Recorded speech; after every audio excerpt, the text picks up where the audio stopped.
what brings you to the ER this evening? Yes, ma'am. I'm 39 weeks pregnant, and after I ate lunch today, I started to experience some cramping in my lower back, radiating up to my abdomen area. I Okay. just wanted to see if I could get it checked out. This is my first time being pregnant, and I just want to be sure that nothing's going on in any kind of way. All right, no problem. Well, let's get you to the back and get you looked at. All right, Miss Tanya, I'm Nurse Lovato, and I'll be helping you out this evening. So you said you're having some cramping that's in your lower back, going to your front of your stomach area. So can you describe the cramping? Would you say it's a tightening or pressure or a squeezing feeling? Yes, ma'am. The cramping feels like a tightening, squeezing mixed with pressure in my lower back that radiates to the front of my abdomen. All right, sure thing. So when all this pressure and radiation and tightening is going on, how long would you say it lasts? And after it goes away, how often does it come back? The cramping sensation lasts about 2 minutes, but after that, it comes back every 5 minutes. All right. So they're coming every 5 minutes and they last about 2 minutes. So when they do happen or after that subsides, can you get them to go away or the pain decrease with any maybe hot showers or resting periods or just sitting down and watching TV? Yes, ma'am. I've tried hot baths. I've tried laying on my back. I've tried walking to suppress the pain, but nothing seems like nothing is suppressing it. All right. So from what you're describing with regular contractions every 5 minutes and the increasing intensity and the pressure in your pelvis, this could be insinuating in the start of some true labor contractions. True labor contractions cause the cervix to dilate and soften and prepare for delivery. So, are you saying that I could be having real contractions? That is a real possibility. We'll have to get our doctor in to check you for dilation and softening of your cervix. And once he confirms that, we'll be able to get ready for a baby to come. But until then, he comes back, I'll get your vitals and perform a brief abdominal exam on you. And I'll be right here. I'm on the way all evening if we do have a baby. Well, I'm just so worried. Like I said in the beginning, this is my first pregnancy, so everything's new to me. That's completely understandable and normal, especially as a first-time mom. Like I said, I'll be right here to walk you through each step and keep you informed. If your cervix is dilating and the contractions are consistent, we may be preparing for a baby. So if you have a support person or husband that you would like to call and tell them to come on in, you can do that. Thank you, Nurse Lovato. You make me feel so much better. No problem.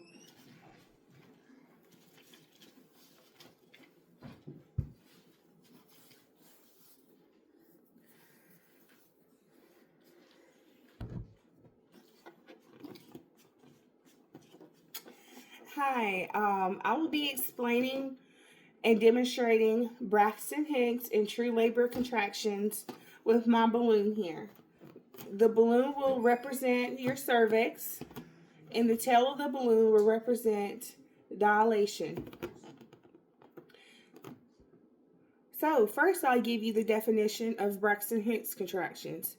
Braxton-Hicks contractions are intermediate and usually painless, with uterine contractions that occur throughout pregnancy.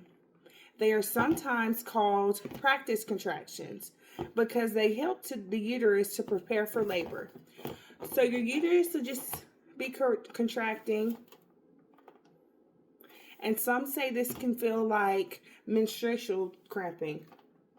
But as you can see with the Braxton-Hicks contractions, there is no dilation of the cervix.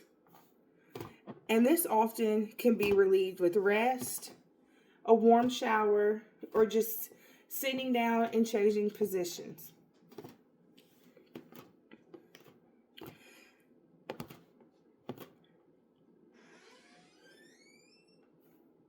So I will describe our true labor contractions. So our true labor contractions are rhythmic, consistent uterine contractions. And they initiate the onset of actual labor and the result of a cervical dilation and softening. And I will demonstrate that with you with this balloon.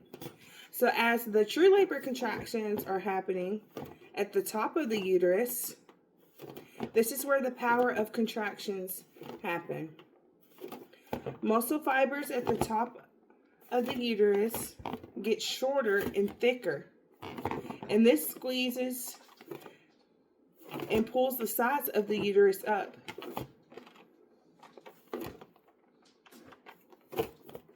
As we can see here, the uterus gets elongated, and we're preparing for dilation.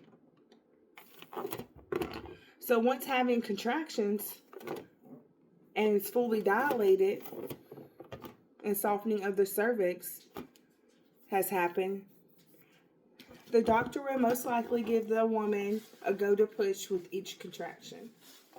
And that's when our baby will make it into the world. So, like I said, with true labor contractions, they will start at the top, regular, and become progressively stronger and longer in duration. They're felt in the lower back and radiate to the front. And they will not subside with rest or any relaxation techniques. And they would lead, like my balloon is showing now, they will lead to cervical changes and dilation and thinning. And that's our cervix dilating. There we go. We're dilating. Once you get all the way softened into 10 centimeters, we'll have a baby arrive. And at this point, this is when we tell mom to do her deep breathing exercises to calm her and help her stretch and get ready for that baby to come out. So she's still contracting and pushing with each contraction. The baby's making its way down the uterus.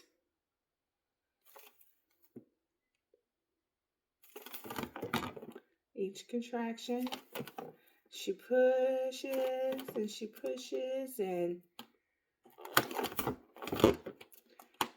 all right, our baby comes. And that is my demonstration of true labor contraction versus Braxton-Hicks contractions. My partner and I demonstrated true labor contractions and what it would be like to assess and to be in a true labor contraction situation. Thank you so much for watching my informational video, and I hope you liked it. Thank you so much.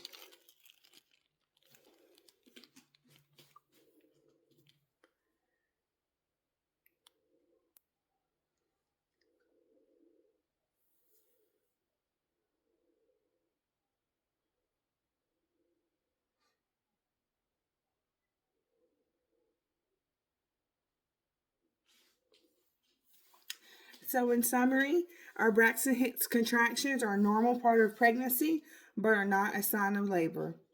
True contractions indicate the labor has begun, especially when they're irregular, painful, and often contractions, and they lead to changes in the cervix.